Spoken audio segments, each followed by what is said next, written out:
इस पर मंत्रीगणों ने राजा से इस प्रश्न का उत्तर देने के लिए कुछ दिनों की मोहलत मांगी। राजा भी इस बात के लिए तैयार हो गए।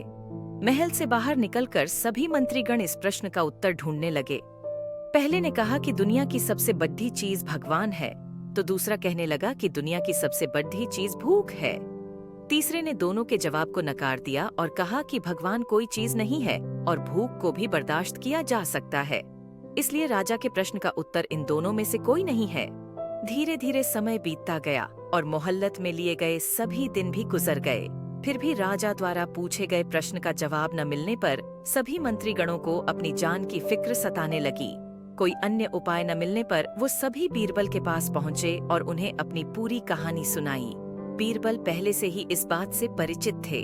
उन्होंने उनसे कहा, मैं तुम्हारी जान बचा सकता हूँ, लेकिन तुम्हें वही करना होगा जैसा मैं कहूँ। सभी बीरबल की बात पर राजी हो गए। अगले ही दिन बीरबल ने एक पालकी का इंतजाम करवाया। उन्होंने 2 मंत्रीगणों को पालकी उठाने का काम दिया, तीसरे से अपना हुक्का पकड़वाया और चौथे से अपने जूते उठवाए व स्वयं पालकी में बैठ गए। फिर उन सभी को राजा के महल की ओर चलने का इशारा दिया।